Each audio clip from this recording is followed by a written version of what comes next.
Raven fans, Oriole fans, thank you for joining us for the Ravery Sports Podcast. We're going to do it live, unedited.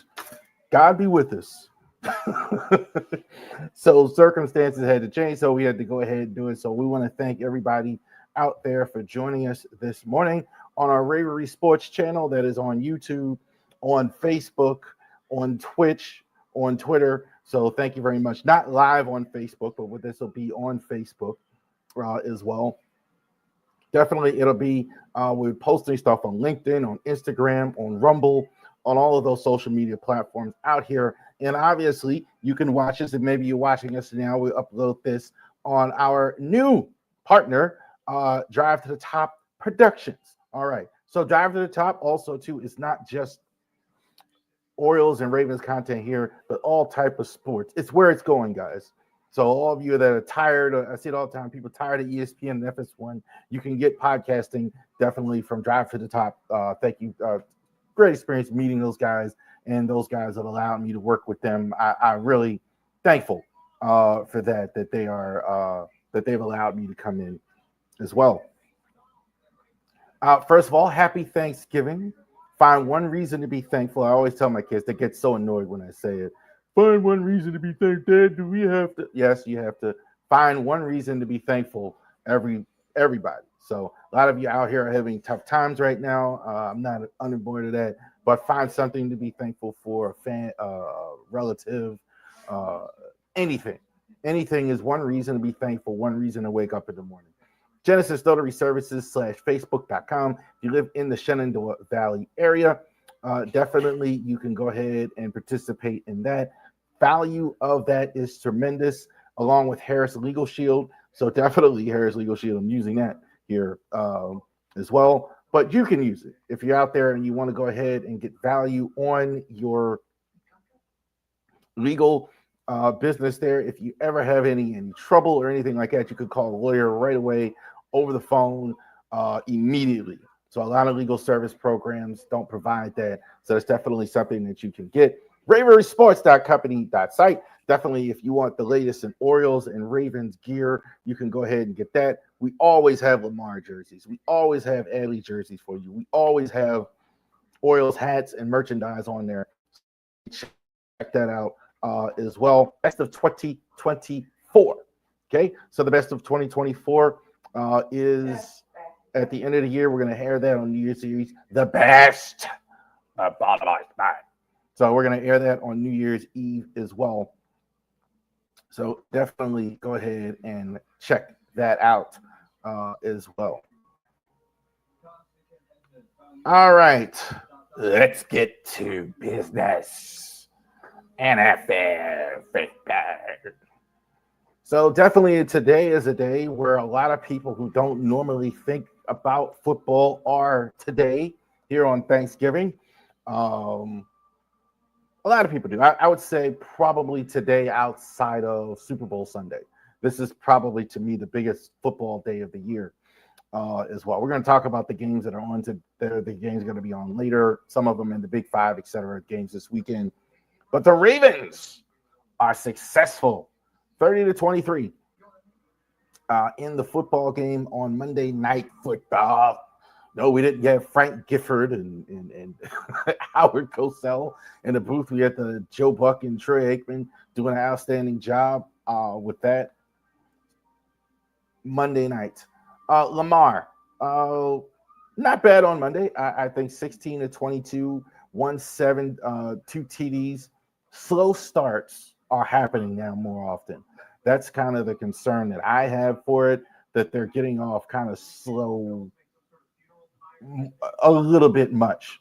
You're kind of getting off to these slow starts, and that's not a good thing. It's not cost them a football game yet completely, but going forward, got to keep that in mind. You're getting off to these slow starts. So Lamar 16-22, that's the only concern. Obviously, they went for it on that fourth down on their own 16. Insane. But it got them going. They got the motor running, and it's like that. Once they got money, they needed a couple of fourth downs, needed to run the ball, got their mojo going. Actually, decent night for Lamar. Derrick Henry, almost in a weird way, as good as these numbers are, 24 for 41, 24 carries, 140. He seemed like he kind of got overshadowed by Saquon Barkley on Sunday night in a weird way. But this is what you do. Get the ball, Derrick Henry's hands, 20 games, 20 carries. You've won every game where you've done that. Elementary, Michael Watson. I mean, this is easy stuff. When you get the ball in Derrick Henry's hands, you go ahead. You could see it in the fourth quarter. They were kind of wearing a good Chargers defense down. Khalil Mack, Bosa, Tilapia. I mean, good Chargers defense, but he kind of wore him down over 4 quarters.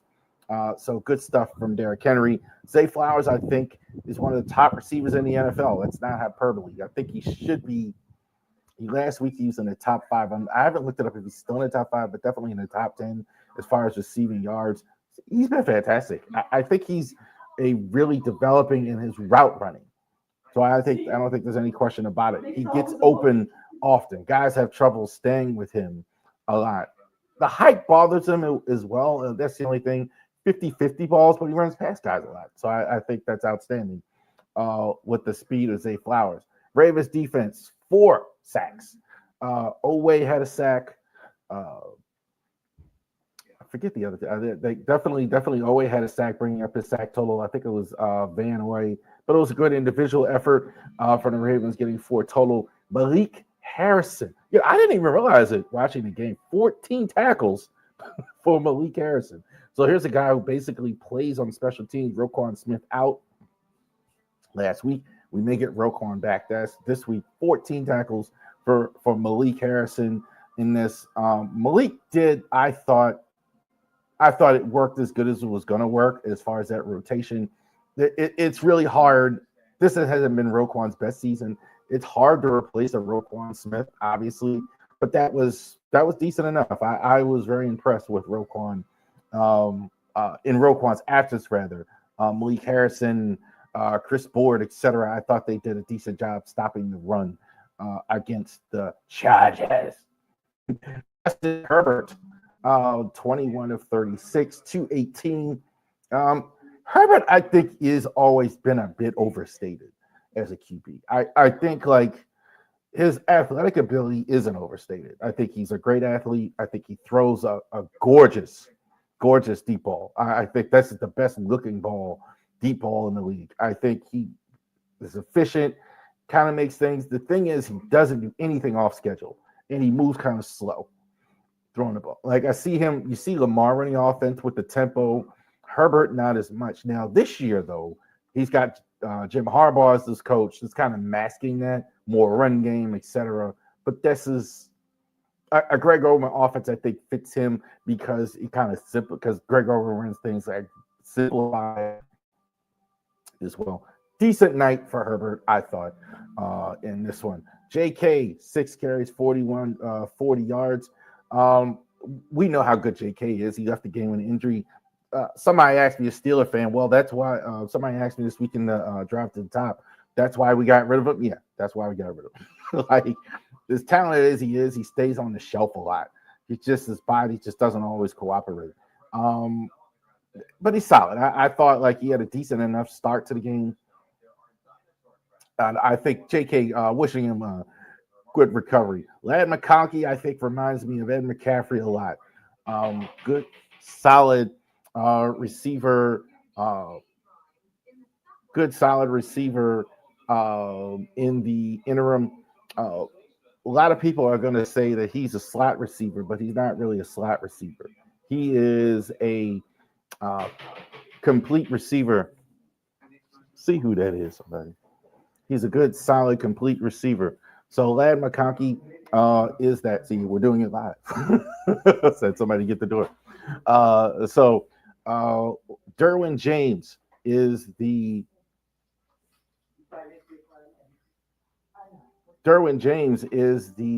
safety. I think Derwin James is one of the best safeties in the league. He's kind of bounced back this year compared to some of the things that we've had. He's another guy. He struggled with his health, but he's been healthy. I thought the Chargers defense has been good. It got off to a good start. Ravens were just too much for the Chargers. And I think it was similar to what we did. I mean, obviously, you saw all the former Ravens like on the field. The coach and the Jim Harbaugh and John Harbaugh are obviously brothers. You had J.K. Dobbins, we talked about. Gus Edwards on the field. Hayden Hurst is there. Brad Bozeman is there on offense. Tony Jefferson is there on defense.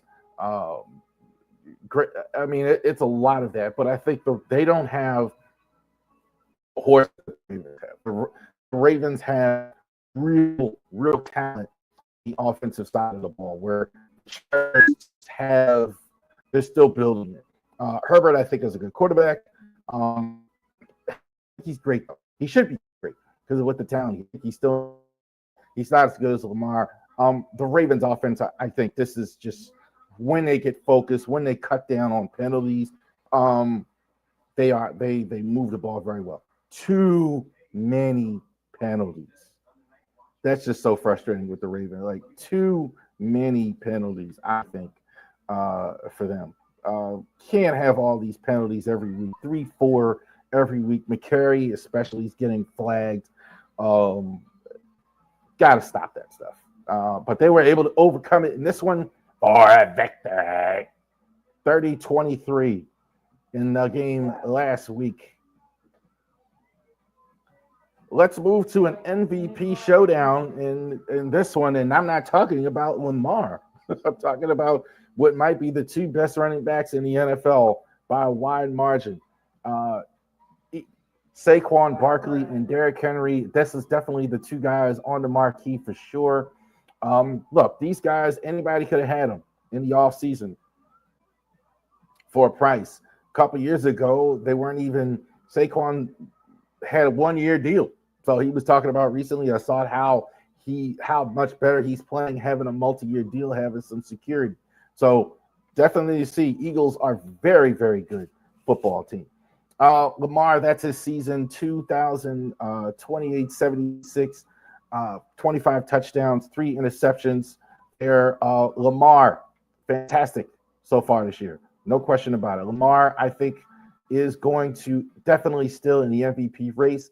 It's kind of cool because this last few weeks, he hasn't been quite as good. That's just fact. But not quite as good the last few weeks for Lamar as well. But definitely outstanding season here. I mean, only 3 interceptions. Like, we're in week 12. I mean, you can't have that in one game, street football. I mean, this is crazy. So Lamar, outstanding here. Derrick Henry, definitely one of the NFL leading records. I knew it. Let's get this squared away here.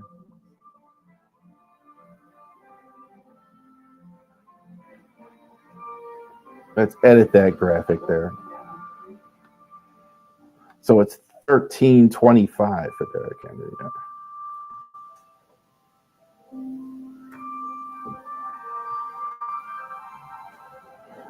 So at 13-25, as far as for Derrick Henry to go along with those 13 touchdowns, these are the two best running backs in the NFL, best running backs certainly in the AFC as far as the season goes. So he's been terrific all year long. Derrick Henry, I think, like, puts people in the hospital. Like the old Rocky Balboa line in the movie, whatever he hits, he destroys.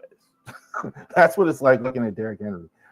Wears down all the defenses in the league. Definitely been phenomenal addition for the Ravens. I mean, you definitely saw it last year. It is eons difference between a Derrick Henry and a J.K. Dobbins in the lineup there. Zay Flowers, updating the graphic there while we're talking. Zay Flowers, 57, 798, definitely one of the top receiving yards production-wise in the league. Flowers, I think, is phenomenal.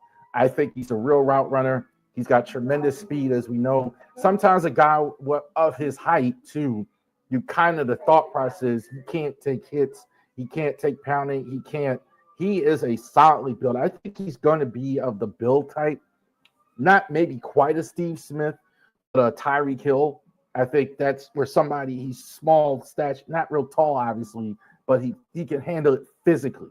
Guys aren't just going to be able to push him off the line of scrimmage because he's small. That's kind of what happened like with Xavier Worthy. I think he's having trouble where you can't gadget him. That doesn't happen with Zay Flowers. Zay Flowers can handle himself against DBs and safeties at the line of scrimmage. Kyle Van Noy set the edge. Always got 8 sacks. I think it's been kind of mixed bag for him, but always is the athlete he needs to be. He just needs to get home more. Kind of reminds me of Davis Conley a little bit. Athletically, he's everything he needs to be. He's just not as refined physically, etc. In tight spaces. I think not technically sound. Where Kyle Van Noy is the total opposite. Right, he's not nearly the athlete that he was. Definitely, especially at this point in his career. But technically, he's very precise. Sets the edge well, plays the role well, knows when to rush, when to blitz. Definitely sees the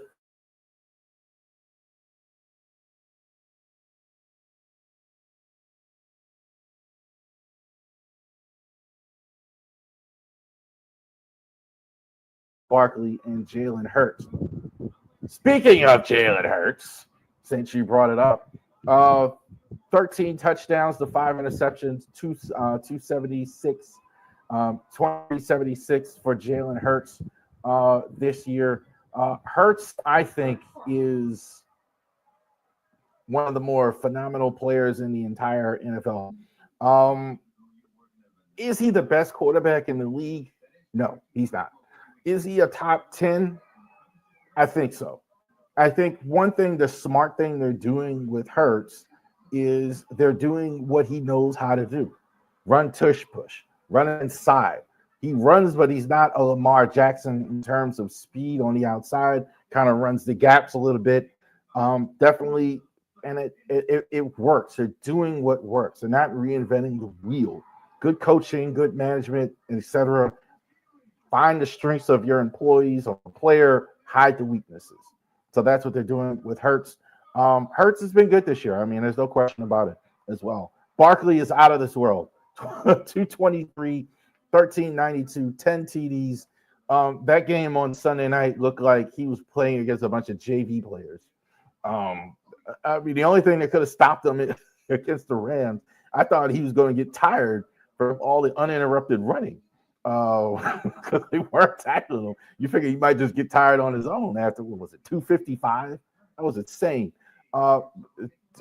As advertised. Definitely, he spent a lot of his career in New York with quarterback Daniel Jones, who just got released. Now he doesn't have to see all these fronts. He's seeing a good pass game, a solid quarterback, decent offensive line, and he's going berserk here. So maybe 2 carries, both Saquon and Derrick Henry might get 2,000 yards total this season. A.J. Brown, I think, is a freak of nature. I think you could argue there's no such thing as a 50-50 ball with A.J. Brown. He takes them more than he gets them. It's more like 70-30. I don't know who takes the ball out of his hands. And he's a complete receiver. I've seen him run the short routes, the button hooks, the 9 routes, the slants, nothing that he can't do as well. I think he helps his quarterback a lot. I think the talentness of the A.J. Brown, there is a difference without him in there for them, but they're going to definitely have him. I think they're going to have Devontae Smith in this game. I have not seen the injury report for yesterday, but phenomenal group of receivers that the Eagles have as well, even though they do a lot of run game as well with that team.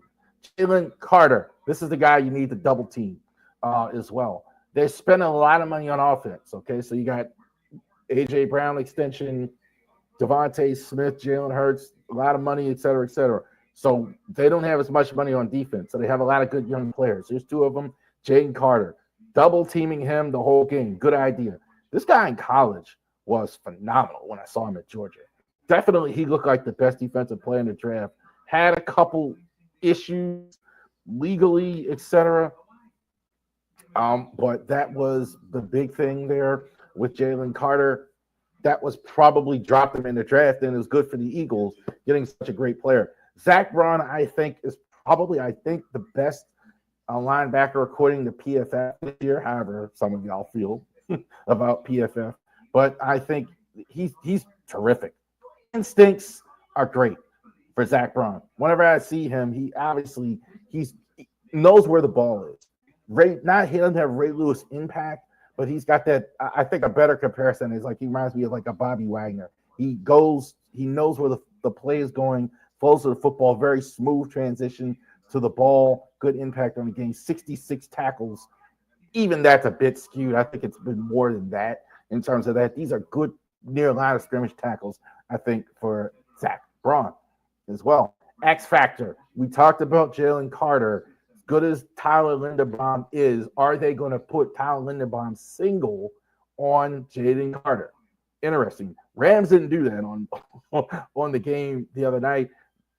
Is Tyler Linderbaum good enough one-on-one to take on such an outstanding defensive front? Jalen Carter, Jordan Davis has been good for them as well. Interesting to see what happens there. Gotta cut down on the penalties. Roquan Smith. I think he was. I think like it's going to matter how he plays. I think he was limited in practice on Wednesday. We'll check that report today. But I think Roquan, is going to play on Sunday afternoon. I think Roquan, it's going to matter a lot because we know what they're going to do in Philly. This is like the Chargers and the Eagles run the ball, stop the run. You want to win the game, you need to stop the run. So this is going to be much more difficult this week. I mean, have a good system, good running game, but they don't have. You haven't seen this from Saquon Barkley a lot. So definitely pressure on the corners, but I think Roquan. Roquan in this one. I do think the Ravens do win in this game. This is going to be a horse race here. I think you're going to have points in this one. 35-28. Ravens actually win this game. Don't lose against the NFC. I think this is a better team, NFC, than what they're used to. But definitely they don't lose against the NFC. Funny enough, the one quarterback the Ravens have lost to in the NFC since Lamar Jackson has been their quarterback was the guy that was just released, Daniel Jones. Thought we were going to get Daniel Jones maybe, but he signed with the Vikings. There you go. Right. So definitely thank you for that and joining us. So definitely enjoy the game on Sunday. It's going to be phenomenal where the Ravens actually play the Eagles in M&T Bank Stadium. I'm sure there are going to be a lot of Eagle fans there in the bank on Sunday to go ahead and check that out.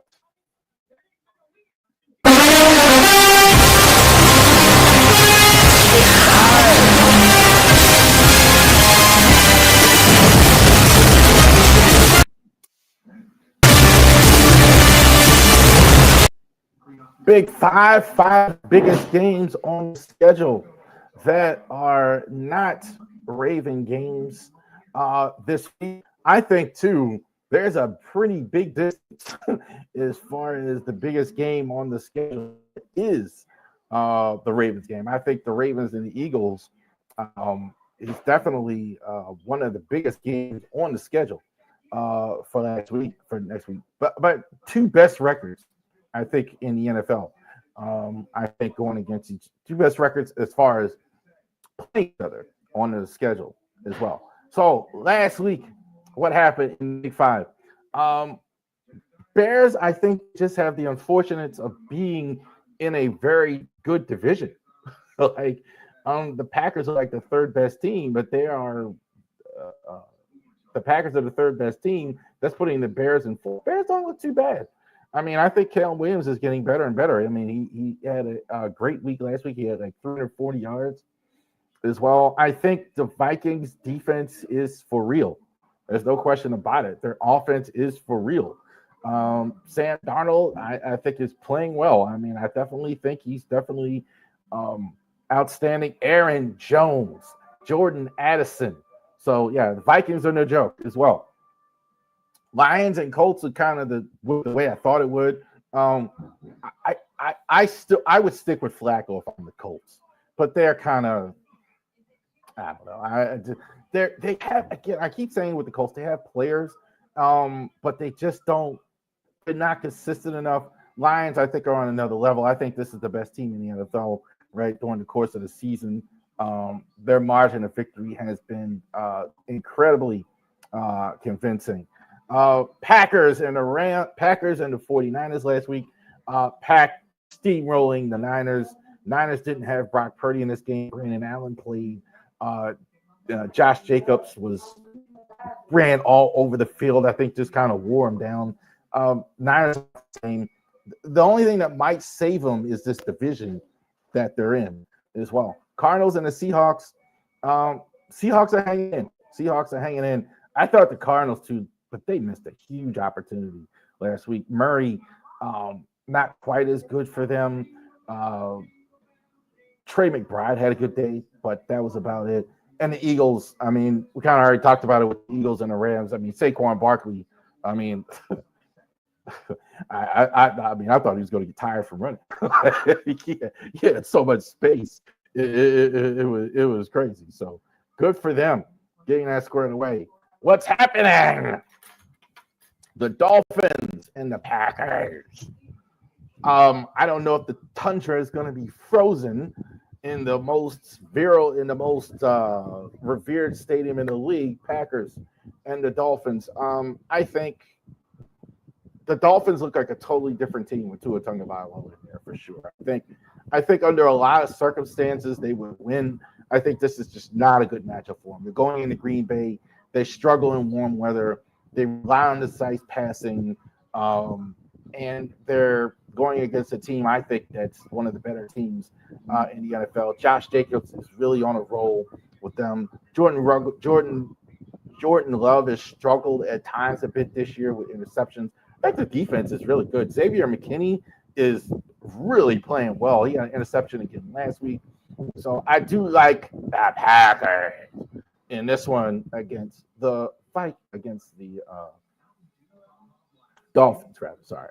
All right, the Squealers and the Bengals in Cincinnati. Cincinnati, believe it or not, is actually not dead yet in terms of the playoffs and all that yet.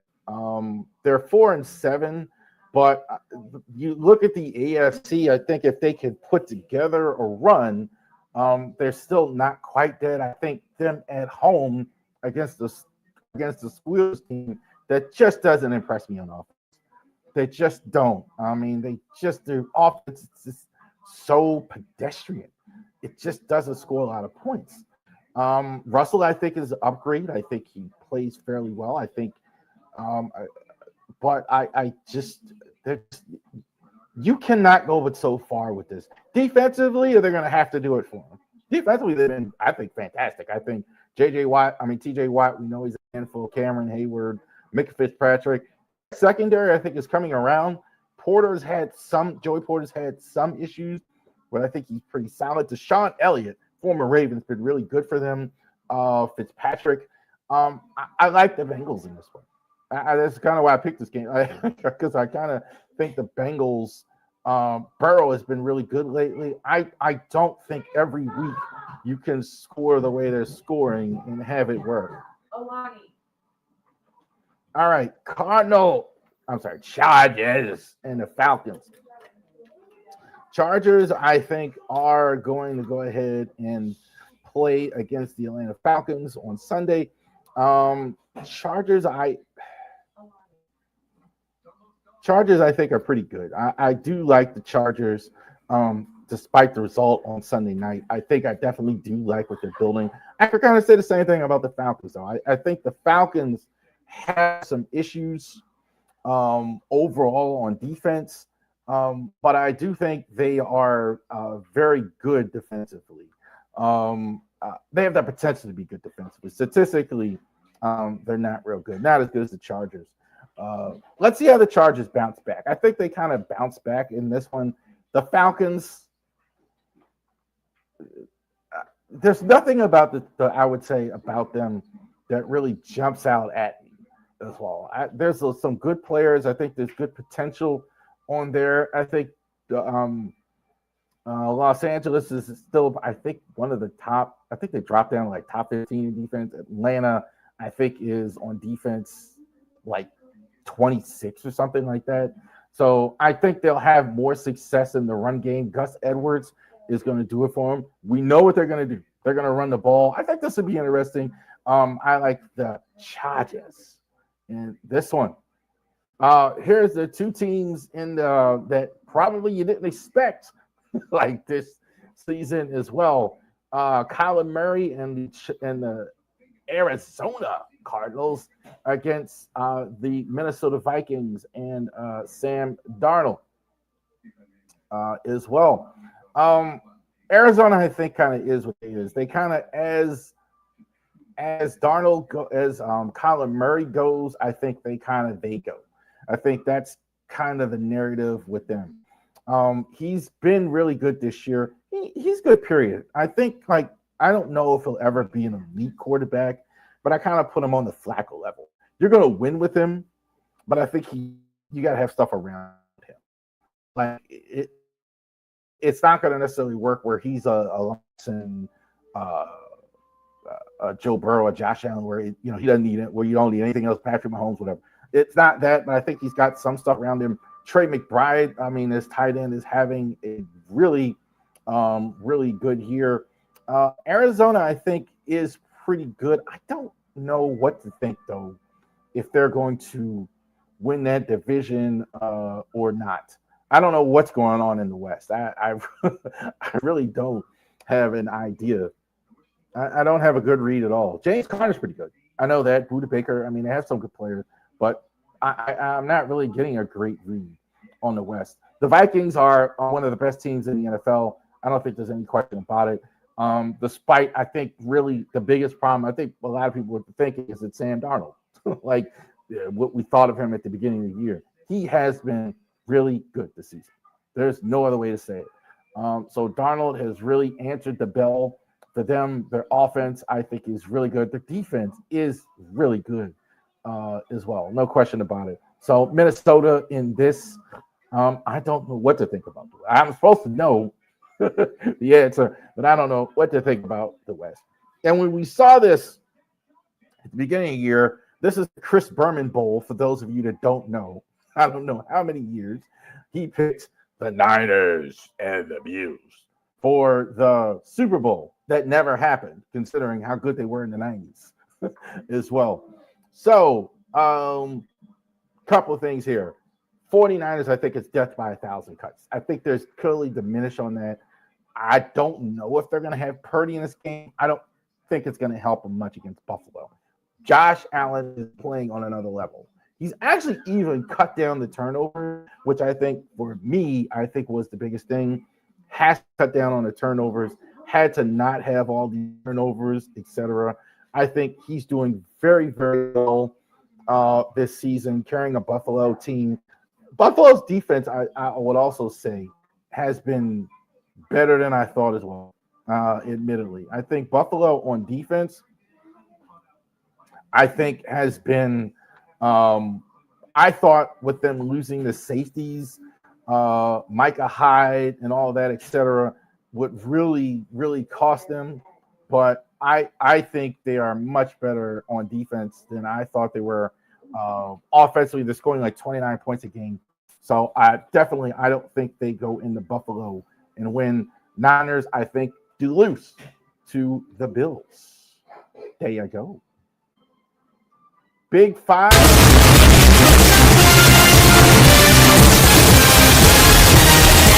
All right. Oh, the games on Sunday and Thursday. And obviously got games all this weekend. Black Friday, we got games as well. So NFL, probably other than Super Bowl, this is what we're talking about as football fans as well, as far as the NFL on Thanksgiving as well. Let's talk Terps. Oh, I'm going to get to the Terps. So not good.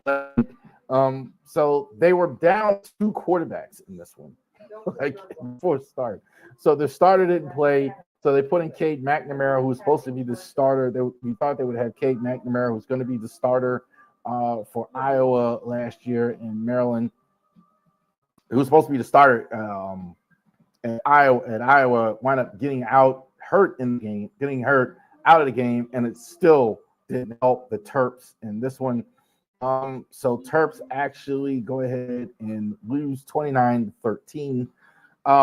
Offense is getting progressively worse. I think I've seen for them. Defense, I think, has kind of been what it was. Iowa is not a really explosive team. They have a good tight end. This is a typical. You can almost copy paste the Hawkeyes for the last 20 plus years. Kirk Ferentz teams, great defense. Definitely players going to the NFL on defense.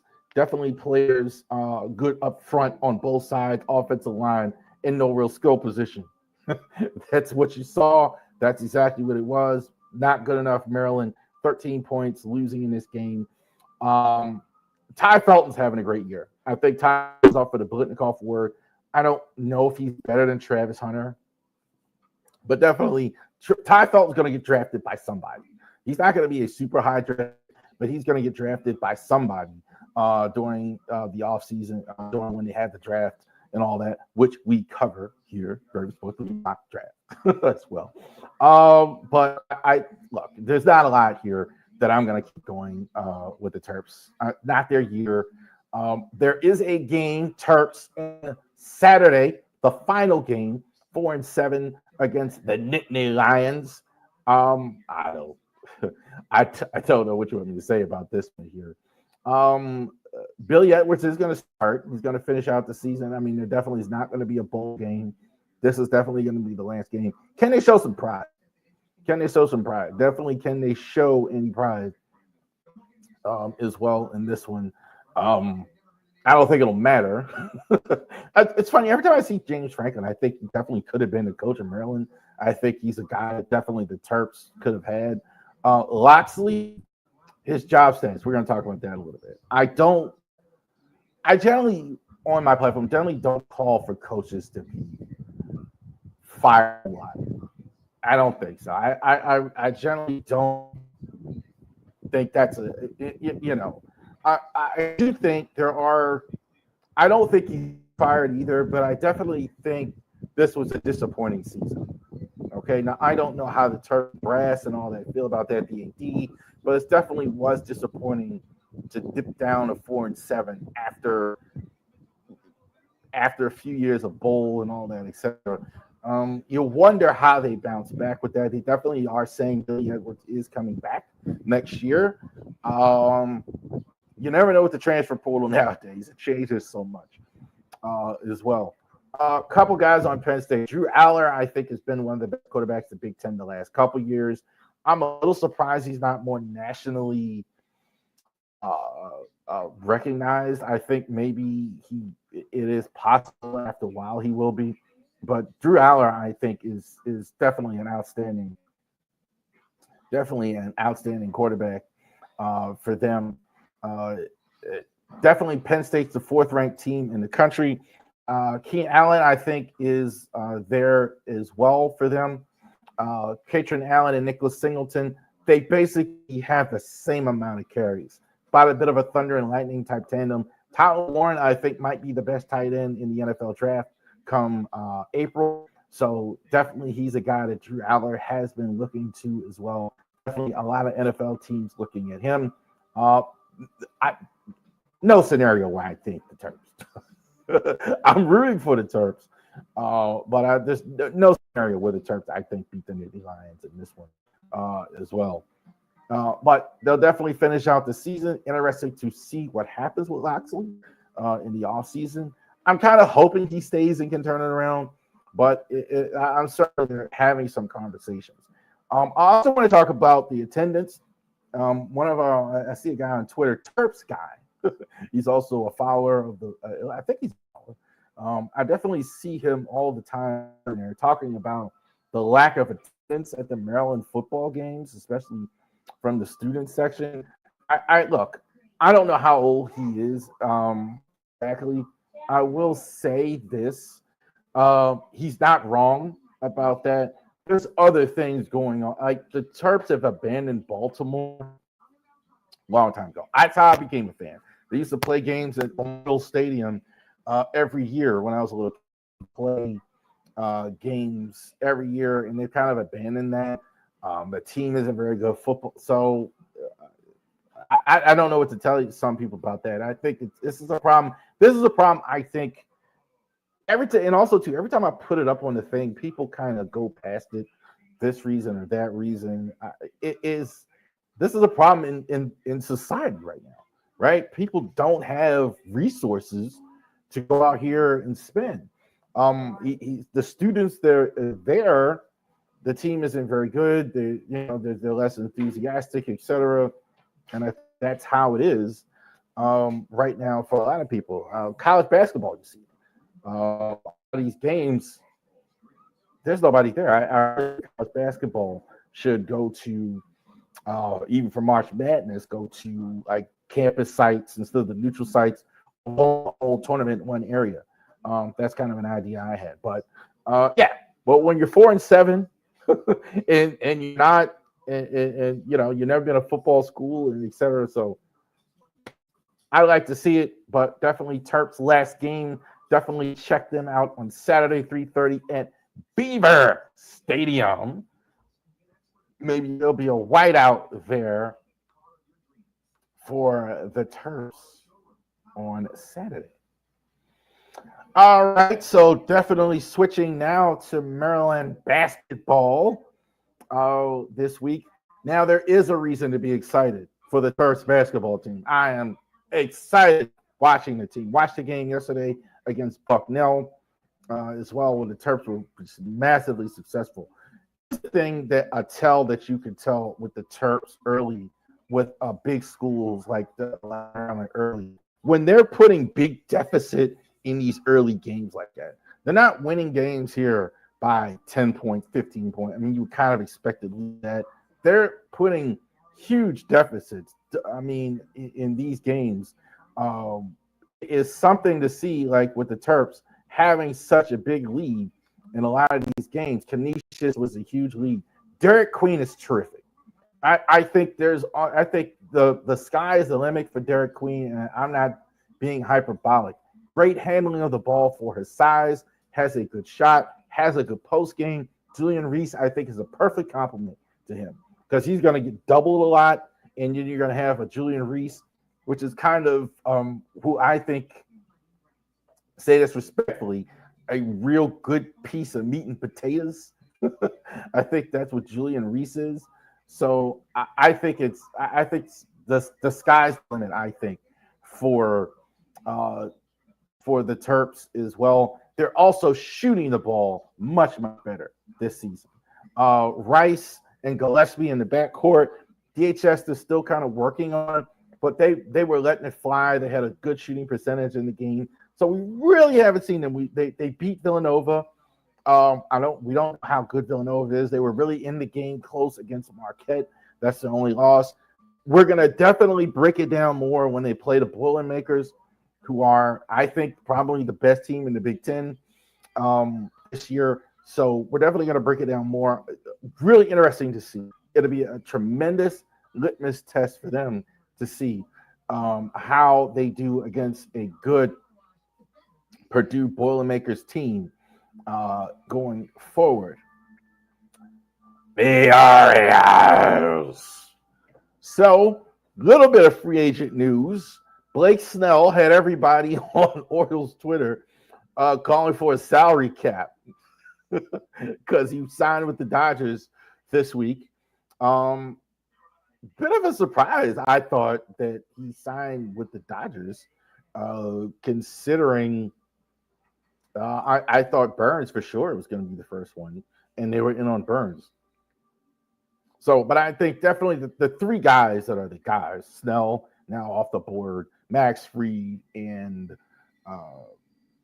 Corbin Burns, definitely set the market. Real quick on the salary cap thing that I kept seeing. look, it's not going to happen. Players Union, it's not going to happen. I honestly don't believe it's in their best interest like they think it is in a lot of ways. Because you look at Soto, the reason why some of these signings take so long, especially these big money guys, it's only a handful of teams. Like there's like every team would want Soto if they could bid on him, but there's only but so many teams that can bid on him.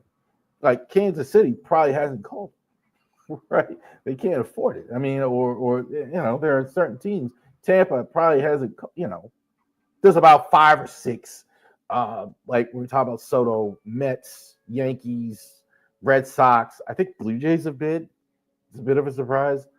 And I think it's Dodgers in on it. But yeah, that's just only players. I think I have to look at it a little bit. They're limiting. Am I limiting myself to just a handful of teams, etc., bidding on it? All right. So let's go to this. The projected starting lineups as of now. Obviously, we're here in Thanksgiving. The season doesn't start till April, so it's fluid. But if the season started today, how would the Orioles lineup look? Thank you very much. It's America. I appreciate it. Hot cup of tea. Daughter just handed me a hot cup of tea there. Out there. Very nice. All right. So if we started today, the season started today as well. And pardon if there is background noise. Thank you for hanging there with us as well. Doing this live Thanksgiving, a lot going on. So we appreciate that there as well. So the batting order, 2025. This is how I think the lineup is going to go. Now, I know a little bit more now about Brandon Hyde. All right. So he loves lefty-righty. Loves lefty-righty. Left-hander, right-hander, left-hander, right-hander, left-hander, right-hander. Loves doing that. So Gunnar, I think, stays in the leadoff spot. I'd like to see him hitting lower, but I do admit that Gunnar does hit better for whatever reason when he's hitting first.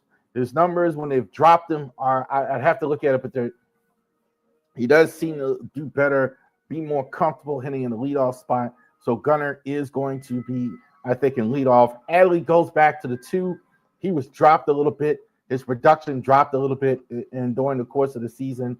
So I think down to 2. Cowser, I think if they're without any other signings, I think is going to be in 3rd.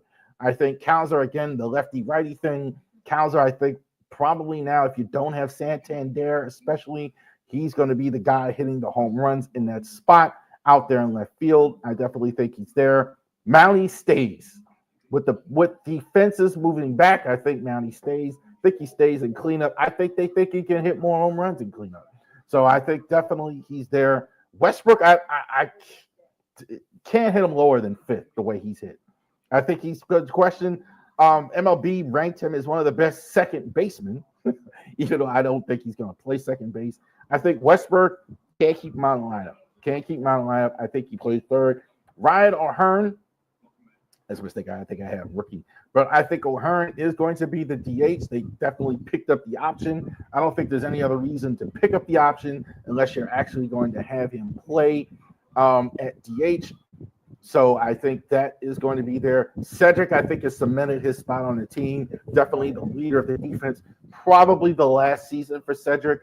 After next season, I don't think he's going to get an extension. See what kind of contract he gets.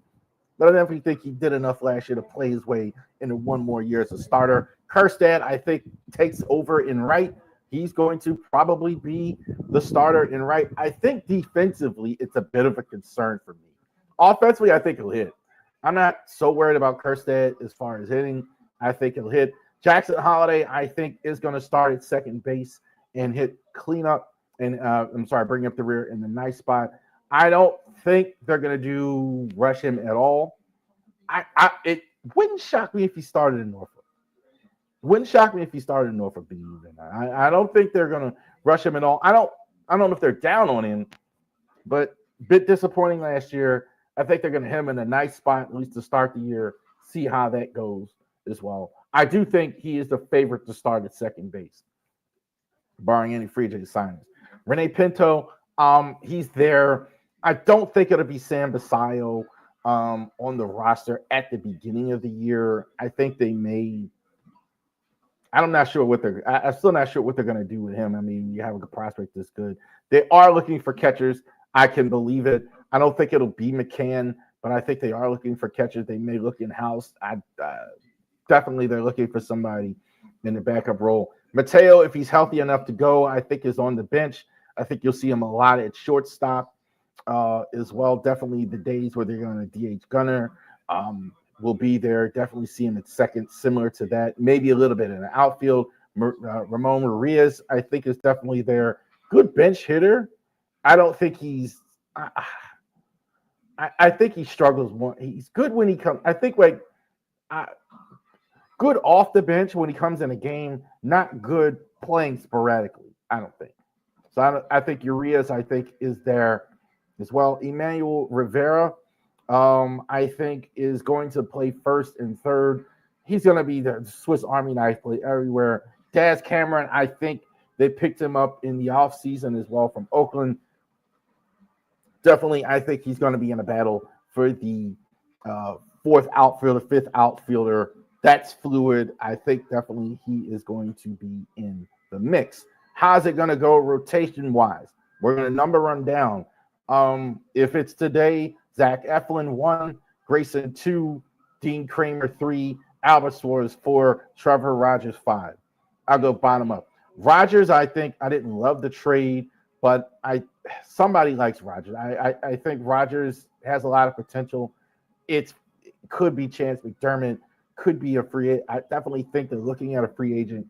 But if they strike out on everybody and just go with the pad hand, I think Rogers probably in their eyes is one. I think Suarez, actually might be the fifth starter. Definitely as well. Fits perfect, good in the long roll. He's earned his spot. Every way. I think he's good last year. Look, he's 35 years old, was a rookie. Like, he's a career, but definitely he's earned his spot. Dean Kramer, I think, is going to be there. Just got to keep him healthy. I think definitely he's about there. Like a mid-rotation guy is the right spot for him. Healthy, especially with Grayson. I think Grayson's the number one starter. I love Grayson. Grayson, I think, is as good, but I think he's never really finished a season healthy, ever, in the minors or the majors. That's the thing. So I think this is why they're a little hesitant to just put all their eggs in Grayson. I think Grayson, though, was terrific last year when he was healthy. Zach Eflin, I think you know exactly what you're getting. Zach Eflin was solid from the second he put on the Orioles uniform.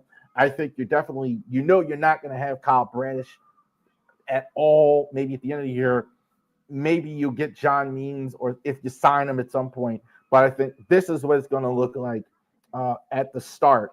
The bullpen, I think, is more solidified than what people think it is. I think they have exactly what they want. They're going to put Batista in the ninth inning. They're going to put Dominguez in the eighth inning. They're going to put Cano in the seventh. They're going to run that out. That's going to be like for the old heads, like the nasty boys. They want that. Like they have Norm Charlton in the seventh, Rob Dibble in the eighth, and Randy Myers in the ninth. That's what they're setting up. I think they feel all these guys can close. You probably hear them say something like three closers. That's what they're going to have. They're going to fill in, I think, with Colano Perez, Greg Soto, Keegan Aiken, Brian Baker. Sure, they'll sign a reliever at some point in the offseason. But I kind of would think that's what they're going to do. Once they re-up Dominguez and spent that money, I think that's most of the money.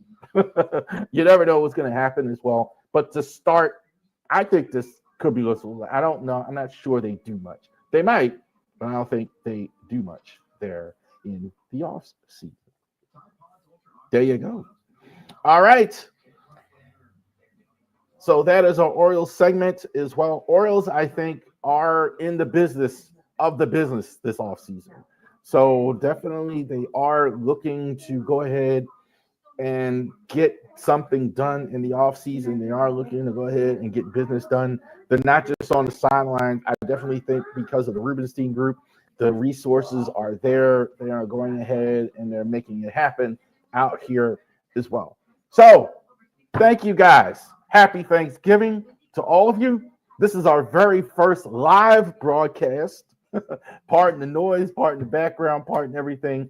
Definitely find one reason to be thankful. One reason to be thankful for everything that you have today. Thank you for joining us on Ravery Sports Podcast. We will see you next week. Enjoy all the games. Y'all have a great day.